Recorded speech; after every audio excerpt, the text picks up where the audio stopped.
Guten Tag, ich bin Stefan und willkommen in der französischen Ananas. Was? Einen Moment bitte. Herr Prime, was ist das? Warum ist die Show auf Deutsch? Halt die Klappe! Ich bin super betrunken!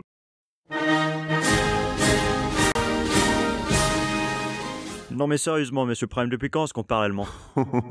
Steven, je pense que tu devrais arrêter le vin rouge le matin parce qu'on est en train de parler en français là. Mais de quoi tu parles? C'est toi qui es bourré depuis tout à l'heure là.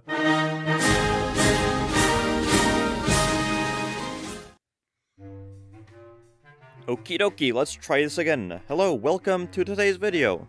Finally, I'm speaking English. I don't suppose the beginning of this video had subtitles, right?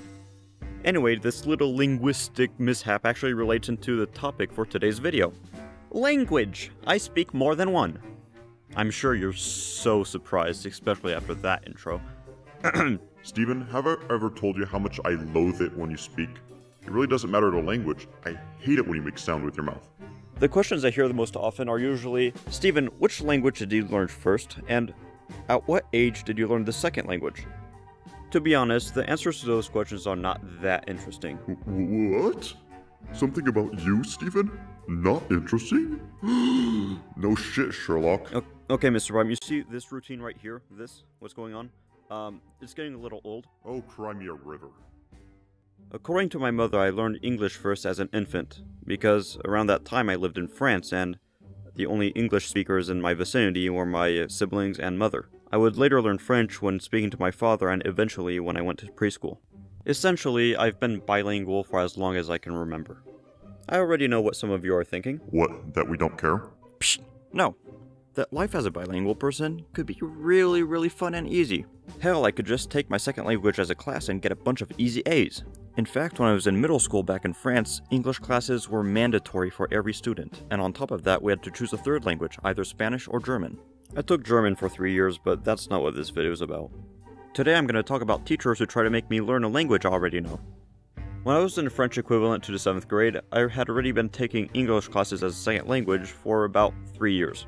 Being literally half American, I would always ace those classes with no problem at all. Most of the time there were only oral tests, so I never had to write anything down, and I could just speak normally and get an A. However, that year I had that one English teacher who decided to make my life hell.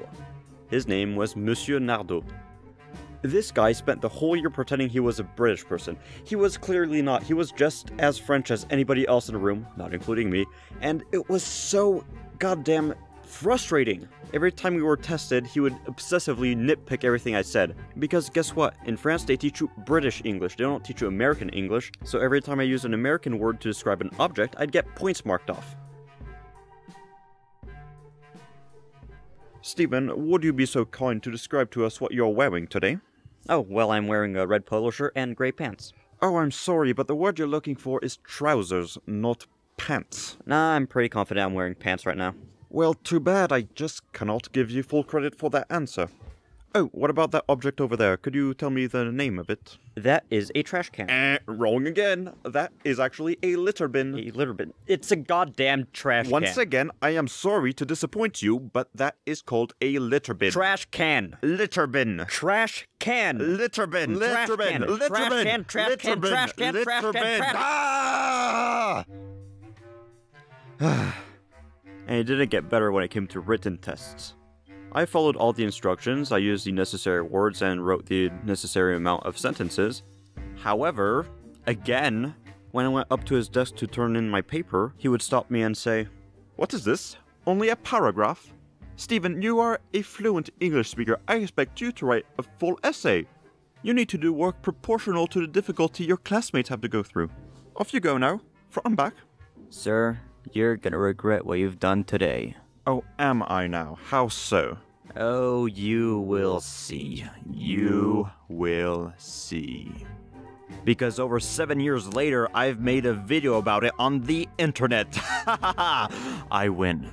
Whoa, Steven, you're sounding a little intense there. Are you okay? Oh, can it, you red-robed recluse?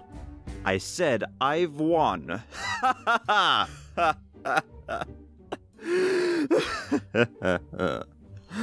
I hope you guys enjoyed today's video. It was brought to you by my repressed childhood anger.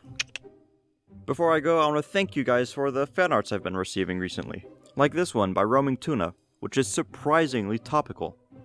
Anyway, that's the end of today's video. Thanks for sticking till the very end, so you can hear me thank you for watching. I appreciate it. I'll like, share, subscribe, and it'll be fine. La la la la la.